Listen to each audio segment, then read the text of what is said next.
Friends, ప్రతి ఆడదానికి ఒక కోరిక ఉంటుంది.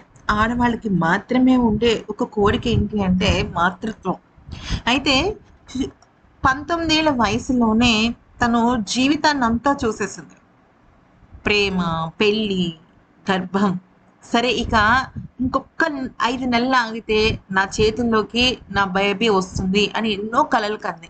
నిజం చెప్పాలి అంటే తను గర్భవతిగా అయిన వెంటనే తను ఎంతలా హ్యాపీ ఫీల్ అయిందంటే కళ్ళెమ్మట అలా నీళ్ళొచ్చేసాయి. కారణం ఏంటో తెలుసా? తన మొదటి గర్భం వచ్చినప్పుడు ఈ హరిబాబు అలాగే వాళ్ళ అత్త ఇద్దరు కూడా నిలవనివ్వలేదు ఆ గర్భాన్ని. అయితే ఇక ఆ తర్వాత తను ఎంతగానో పోరాడింది ఆ గర్భం కోసం. కానీ నిలవలేదు. కానీ రెండోసారి మాత్రం తను ఎలాగైనా సరే నేను ఈ విషయంలో వెనక్కి తగ్గను అంటూ చాలా మొండిగా ఉంది. నిజం చెప్పాలంటే వైష్ణవి చాలా మంచమ్మాయి. ఎంతో ప్రేమని, అలాగే ఎంతో ఆకతాయితనంగా, చిలిపితనంగా, ఎంతో చక్కగా ఉండే అమ్మాయి.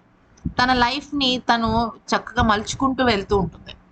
అయితే ఆఖరి కోరిక తీరకుండానే తను చనిపోయింది.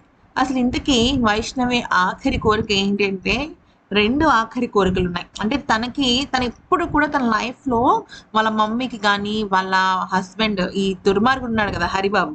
వీడికి గానీ చెప్పే విషయాలు 2. ఒకటి వాళ్ళ అమ్మ, నాన్నలకి తనే ఒక సొంత ఇల్లు కొనిపించాలి అని చెప్పేసేసి. అయితే చాలా మంది మగపిల్లలున్నారు వాళ్ళ ఫ్యామిలీలో. 15 మంది మగ సంతానం. ఒక్క ఆడ సంతానం కూడా లేదు. దాదాపుగా 2, 3 జనరేషన్స్ నుంచి. కానీ వైష్ణవి ఒక్కతే ఆడ కూతురనమాట. అందుకనే వాళ్ళ ఇంట్లో అన్ని వైపుల నుంచి కూడా చాలా అంటే చాలా ఇష్టం ఈ అమ్మాయి అంటే. అయితే ఈ అమ్మాయి మంచిగా చదువుకుంటుంది. మంచిగా తన ఫైనాన్షియల్ ప్లానింగ్ ఇప్పుడు ఏ ఆడపిల్లకైనా సరే ముందుగా తన కాళ్ళ మీద తను నిలబడాలి. ఆర్థికంగా నిలబడిన తర్వాత పెళ్లి చేసుకుంటది కదా! సో, ఈ వైష్ణవి ఏమనుకుందంటే ఒకటే మాట, ఎలాగైనా సరే నేను సంపాదించిన డబ్బులతోనే నేను ఖచ్చితంగా మా అమ్మానాన్నలకి ఒక ఇల్లు కొనాలి అని చెప్పేసి అనుకుంది. అయితే కొన్ని సందర్భాల్లో తను తన వ్యూవర్స్‌కి కూడా చెప్పిందనమాట ఈ మాట. అయితే ఇక తను దానికోసం చాలా రకాల అయితే ఇక ఒకానొక దశలో తను ఏం చేసిందంటే తన ఒక మెడికల్ హాస్పిటల్‌లో గవర్నమెంట్ జాబ్ ట్రై చేయడం కోసం చాలా ప్రయత్నించింది. అయితే తనకి గవర్నమెంట్ జాబ్ వస్తుంది. కానీ దానికి కొంత ప్రయత్నం, దానికి కొంత సమయం కావాలి కదా!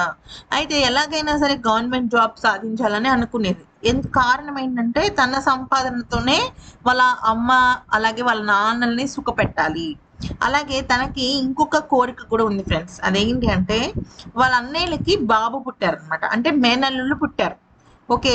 తనేమనుకుందంటే నేను గనక ఆడపిల్లని కంటే నా నా బిడ్డని నేను మా అన్నయ్యకే ఇస్తాను. అంటే మా అన్నయ్య ఇంటికి కోడలుగా పంపించాలి అని అనుకుంది.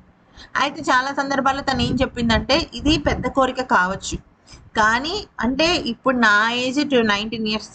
కానీ నాకు గనక పాప పుడితే ఖచ్చితంగా మా అన్న వాళ్ళ కొడుక్కి చేసుకుంటాడు నా బిడ్డని అని చెప్పేసి చెప్పిందనమాట. అది చాలా కోరికగా ఉండే. ఎందుకంటే వైష్ణవికి ఆడపిల్లలంటే చాలా ఇష్టం అనమాట. అందులోనూ మేనల్లుళ్ళు పుట్టారు కదా తనకి. సో, ఇక అలాగా తనకొక పాప పుడితే బావుంటుందని అనుకుందనమాట.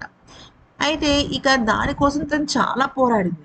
నిజం చెప్పాలి అంటే తను ఎన్నో సందర్భాల్లో వాళ్ళ ఫ్యామిలీకి చాలా ఇంపార్టెన్స్ ఇచ్చేది. నేటి కాలంలో కొంతమంది అమ్మాయిలు అమ్మానాన్నలకి విలువివ్వరు. అలాగే వాళ్ళకి నచ్చినట్టు వాళ్ళుంటారు. కానీ వైష్ణవి అలా కాకుండా చాలా పద్ధతిగా ఉన్న అమ్మాయే ఒక మాటలో చెప్పాలి అంటే.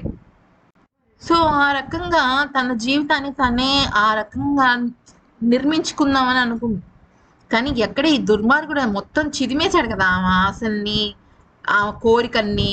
ఆమె అసలు ఎంత అనుకుందంటే తన ఆఖరి కోరిక కోసం ఆల్రెడీ పొదుపు చేయడం కూడా స్టార్ట్ చేసింది. వాళ్ళ అమ్మ నాన్నల కోసం ఏదో ఒకటి ఇవ్వాలి అనేసి. సో, అది ఫ్రెండ్స్, ఈ వీడియో నచ్చితే లైక్ చేయండి.